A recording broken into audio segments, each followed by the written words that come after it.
Hello guys, welcome to 6E Factors YouTube channel. So we will start with what is 6E Factor.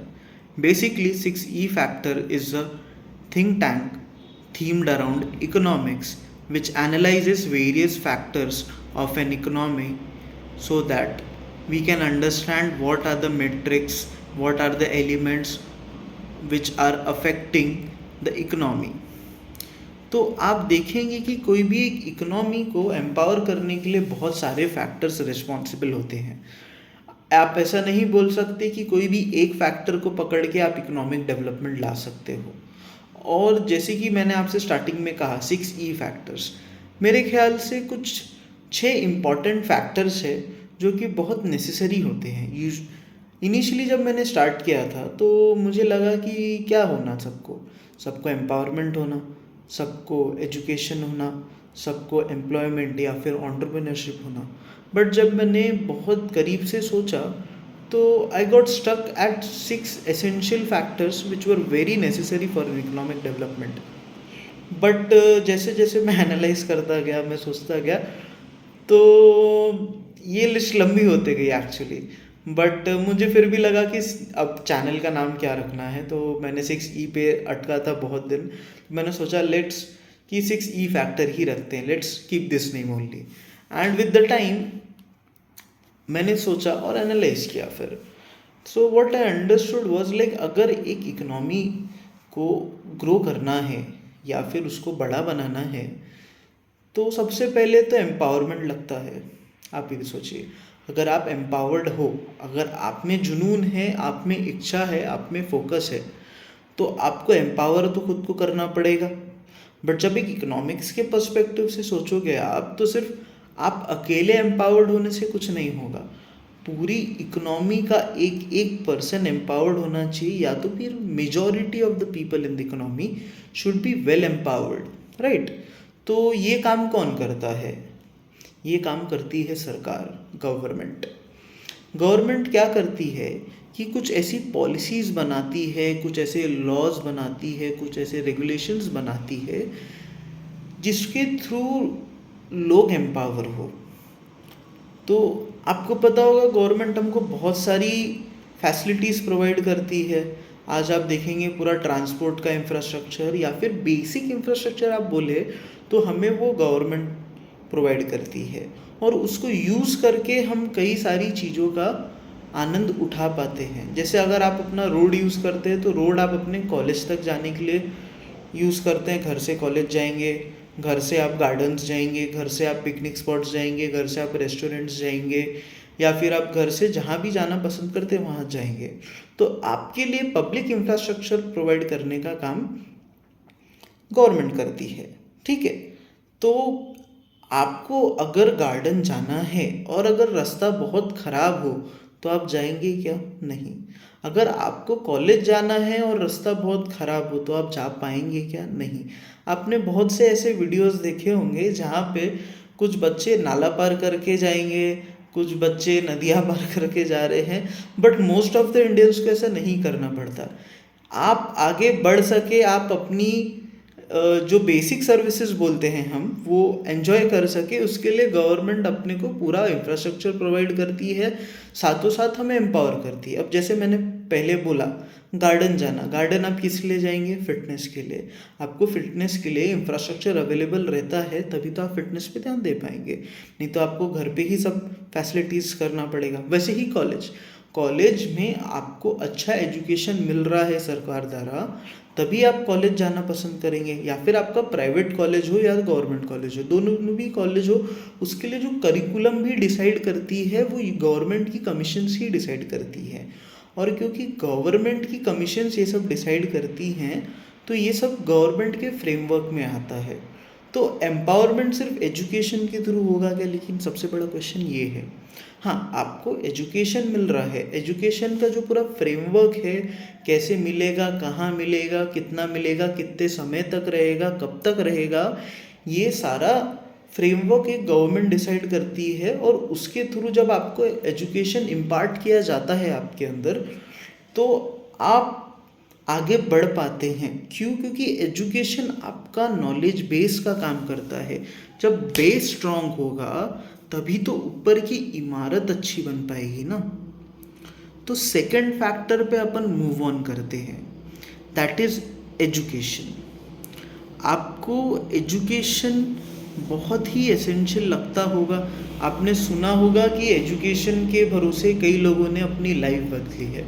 अगर ऐसी मोटे मोटे example ले तो फॉर एग्जाम्पल सुंदर पिंचाई, जो गूगल के अभी अल्फ़ाबेट के सीईओ हैं। पहले गूगल के थे, अब अल्फ़ाबेट के हो गए। तो जब इन्होंने भी पढ़ाई करी, कुछ पढ़ाई इन्होंने इंडिया से करी, कुछ पढ़ाई इन्होंने आउट ऑफ इंडिया से करी। बाद में गूगल में गए, उनके आइडियाज़ बहुत अच्छे लगे सबको, तो उन्हें इस लेवल पे प्रमोट कर दिया गया।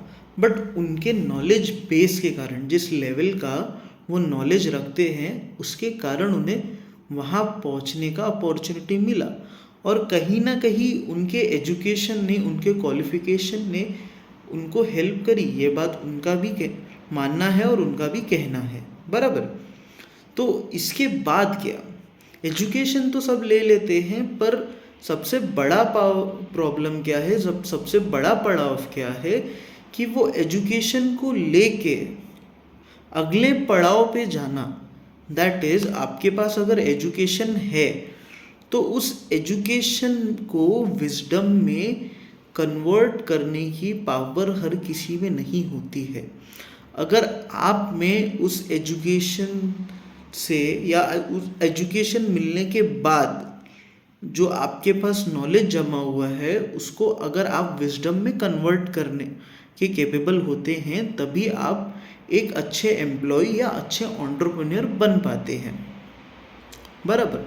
तो आप सोचिए, अगर आपके पास क्वालिटी एजुकेशन है, सब कुछ है, तो रट्टा मारने से काम नहीं होता है। बहुत कम ही ऐसे लोग आपको मिलेंगे जो बोलेंगे कि मैंने रट्टा मार के अपनी ज़िंदगी निकाली है। ज़्यादातर सक्सेसफुल लोग यही बोलेंगे, हमने कॉलेज में कुछ नहीं सीखा, हमने कुछ नहीं समझा, हमने जो भी सीखा है प्रैक्टिकली सीखा है, प्रैक्टिकली किया है। ऐसा क्यों होता है? ऐसा इसलिए होता है कि लोग एजुकेशन को एजुकेशन की तरह नहीं समझते। वो समझते हैं वो एक यंग होने तक, एक अडल्ट होने तक कुछ बेसिक नेसेसिटी है जिसको पूरा करना है और आगे बढ़ना है, फिर अपना काम करना है। पर एक और इसमें लगे तो ड्रॉबैक है कि जो एजुकेशन इंडिया में प्रोवाइड किया जाता था वो बहुत ही आउटडेटेड होता था। तो अब आउटडेटेड होने के कारण क्या होता था कि जब कोई बच्चा नए मार्केट में उतरता है तो उसका जो नॉलेज बेस है, जो उसके लिए अपॉर्चुनिटीज़ है, वो कम होती थी, क्योंकि तब तक मार्केट चेंज हो जाता था। हाँ, अभी जो नेशनल एजुकेशन पॉलिसी आई है 2020, वो इम्प्लीमेंट होने वाली है इस जून से। तो उसके बाद ऐसा लगता है कि बहुत सारे चेंजेस आएंगे, क्योंकि उसमें बहुत सारे एंट्री और एग्जिट पॉइंट्स आए हैं, और वो एंट्री एग्जिट पॉइंट्स बहुत ही फ्रूटफुल साबित हो सकते हैं। इंडिया में ड्रॉप आउट रेट बहुत कम हो जाएगा। तो आप पहले एम्पावर्ड थे, ऐसा सोचिए, एम्पावर्ड थे, आपने एजुकेशन लिया, आप और एम्पावर्ड हो गए। आपने एजुकेशन लिया, आप एम्पावर्ड हो गए। फिर आपके सामने जो मेजर दो रास्ते आते हैं, एक होता है एम्प्लॉयमेंट, दूसरा होता है एंटरप्रेन्योरशिप। अब ये दोनों में से एक चूज़ करना बहुत ही मुश्किल काम होता है। या आप किसी भी सक्सेसफुल इंट्राप्रेन्योर या फिर एंटरप्रेन्योर से पूछ सकते हैं। इंट्राप्रेन्योर कौन होता है? जैसे कि सुंदर पिचाई सर। और एंटरप्रेन्योर कैसे हो सकता है? आप कोई भी बड़ा एग्जांपल ले सकते हैं, जैसे अडानी ले सकते हैं, अंबानी ले सकते हैं, या फिर आप नारायण मूर्ति ले सकते हैं। बहुत सारे ऑप्शंस अवेलेबल है। आप किसी को भी एनालाइज कर सकते हैं और समझ सकते हैं एंटरप्रेन्योर और एंटरप्रेन्योर के बीच का फ़र्क। तो जब दोनों में से आप एक चूज़ करते हैं और दोनों में से एक में आप सक्सेसफुल हो जाते हैं, तो क्या होता है, आप एक सर्टेन लेवल ऑफ स्टेटस या सर्टेन लेवल ऑफ वर्क पे पहुंच जाते हैं, और उस पे पहुंचने के बाद आपको वहाँ पे कंटिन्यूसली स्टे करना पड़ता है। ये आगे कंटिन्यूसली स्टे करने पे तो अपन बाद में डिस्कस करेंगे, बट सबसे इम्पॉर्टेंट है कि इंट्राप्रेन्योर या फिर एंटरप्रेन्योर बने कैसे। तो जैसे कि मैंने कहा, दो ऑप्शंस होते हैं, एम्प्लॉयमेंट एंड एंटरप्रेन्योरशिप। और उससे भी एक मैंने आपको नया टर्म दिया, इंट्राप्रेन्योर और एंटरप्रेन्योर। तो इंट्राप्रेन्योर क्या होता है, जब कोई भी एक इंसान ऑर्गेनाइजेशन के अंदर रहकर, पहले तो वो वहाँ जॉब करे, फिर वही ऑर्गेनाइजेशन के अंदर में रहकर इनोवेशन लाए और उस ऑर्गेनाइजेशन को ग्रो करने में मदद करे, तो उसको इंट्राप्रेन्योर बोलते हैं।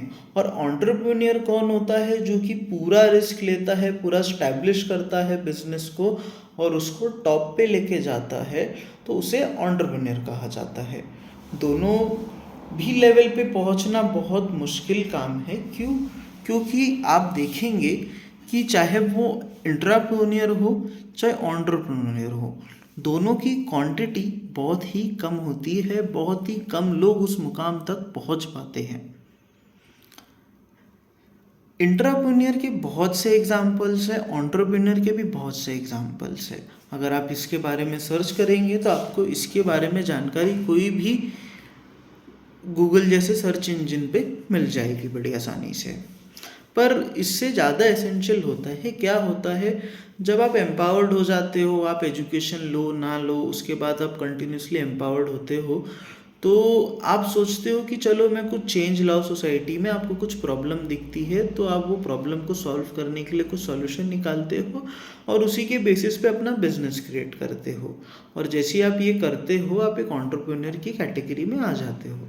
वही आपको लगता है कि आपको अपनी रोज़मर्रा की ज़िंदगी आगे बढ़ानी है, अपने खर्चे निकालने हैं, आपको कोई बड़ा काम करना है या कोई छोटा काम करना है, किस प्रकार का कोई भी काम करना है, तो आप एक एम्प्लॉय बन जाते हो कोई भी कंपनी में और अपनी स्किल सेट के बेसिस पे वो काम अच्छे से करते हो तो आपको प्रमोशन मिलता है। अगर आप वही पुराना स्किल सेट मेंटेन करके रखते हो तो आप वहीं वो पोस्ट पर अटके रहते हो। या फिर आप देखेंगे कि ये एंटरप्रेन्योर और एम्प्लॉयमेंट, ये डिबेट से ज़्यादा इम्पोर्टेंट डिबेट है कि जो आपकी स्किल्स है, क्या वो आप आपका फॉर्मल एजुकेशन कंप्लीट होने के बाद कंटिन्यूसली अपग्रेड करते रहते हो कि नहीं। यही वो डिफरेंस है जो आपके बिजनेस को जिंदा रखेगा और this is the only difference which will ensure that you will get more promotion in the future. Why? एक टाइम था जब सी पे कोडिंग होती थी, अब कोडिंग होती है सी प्लस प्लस पे, उसके बाद आ गया पाइथन, अभी चल रहा है एंगुलर। इसके अलावा भी कई प्रोग्रामिंग लैंग्वेजेस के ऑप्शंस एक सॉफ्टवेयर इंजीनियर के पास होते हैं। उसको कोई एक लैंग्वेज को चूज़ करके उसमें एक्सपर्ट बनना पड़ता है और अगर वो लैंग्वेज एब्सोल्यूट हो जाए तो फिर उसको फिर से नई लैंग्वेज सीखना पड़ता है।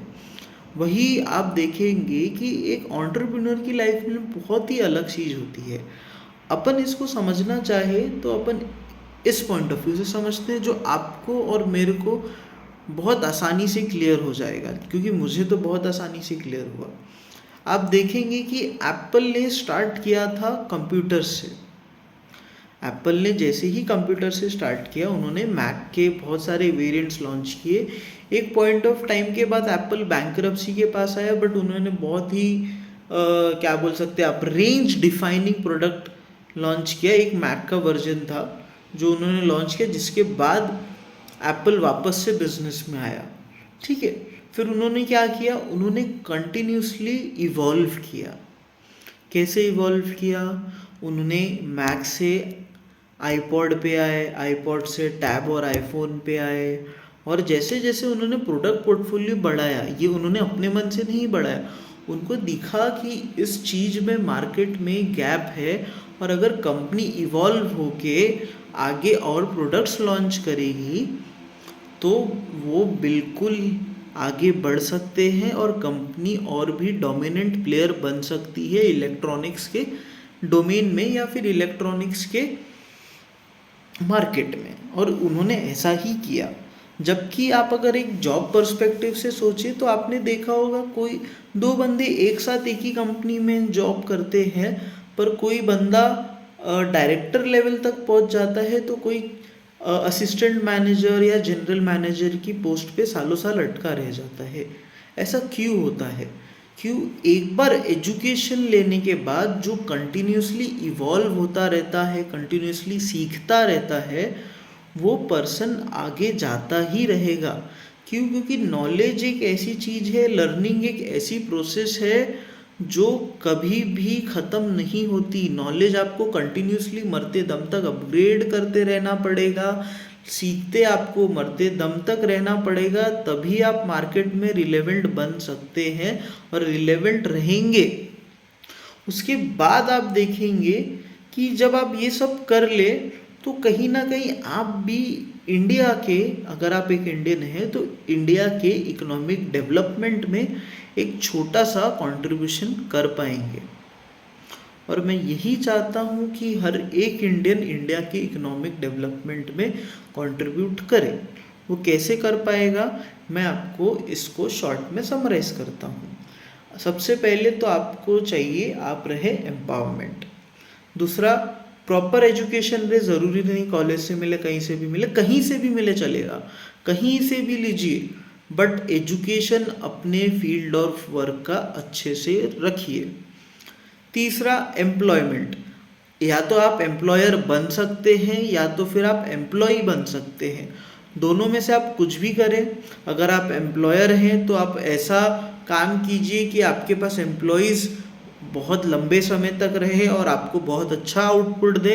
और अगर आप एम्प्लॉई हैं तो आप इस तरीके से काम करें कि आपका एम्प्लॉयर आपको कितनी भी ख़राब कंडीशन हो जाए निकालने की ना सोचे। जैसे कि अभी रिसेंट में चल रहा है कि बहुत ही बल्क में फायरिंग हो रही है, बहुत ही बल्क में लोगों को निकाला जा रहा है, ठीक है। फिर इसके बाद क्या, आप एक बार एक सर्टेन लेवल पे पहुंच गए तो अपना नॉलेज अपग्रेडेशन, अपना स्किल अपग्रेडेशन कभी रोकिए मत। लर्निंग की प्रोसेस कंटिन्यूस होती है, इस पे आप कभी भी रुकिए मत। इसके बाद आएगा इकोनॉमिक डेवलपमेंट। अब इकोनॉमिक डेवलपमेंट आएगा कैसे? आपने इतना अच्छा काम किया, आपने सोसाइटी में कंट्रीब्यूट किया, आपने अपने काम में कंट्रीब्यूट किया, तो कहीं ना कहीं एक इकोनॉमिक फैक्टर अफेक्ट हुआ, जिसके कारण से एक कंट्री का इकोनॉमिक डेवलपमेंट हुआ। और इस केस में अगर आप इंडियन हैं तो इंडिया का इकोनॉमिक डेवलपमेंट हुआ। अब आप बोलेंगे कि आपने तो बस बोल दिया, ऐसे कैसे हो जाएगा? तो देखिए, मैं मानता हूँ ईज़ ऑफ डूइंग बिजनेस में इंडिया की रैंकिंग बहुत नीचे है। मैं मानता हूँ कि इंडिया में बिजनेस सेटअप करना इतना आसान नहीं है, पर एक बात मैं आपके सामने रखना चाहूँगा कि 17वीं सेंचुरी के पहले, हाँ, 17वीं सेंचुरी के पहले इंडिया से बड़ी और कोई इकोनॉमी थी ही नहीं। ना चाइना, ना यूके, ना यूएसए तो पहले उस समय था भी नहीं, ओके। तो हाँ, 1700 सालों के ऊपर, for more than 1700 years, India was largest economy in the world. और अभी 200-300 साल ही हुए हैं ना, इंडिया रिगेन कर लेगा। व्हाट आई थिंक इज, अगर हमारा जो ह्यूमन कैपिटल है, अभी सबसे बड़ा ह्यूमन कैपिटल सिर्फ इंडिया के पास है, और अगर इस ह्यूमन कैपिटल को सही तरीके से यूटिलाइज किया गया, इसको सही राह दिखाई गई, तो इंडिया वापस से इकोनॉमिक डेवलपमेंट करके फिर से नंबर 1 पहुंच जाएगा। नहीं 10 साल में, नहीं 20 साल में, आने वाले 50 साल में तो पहुंच ही जाएगा। क्योंकि इंडिया इंडिया है, इंडिया से पंगा नहीं लिया जाता।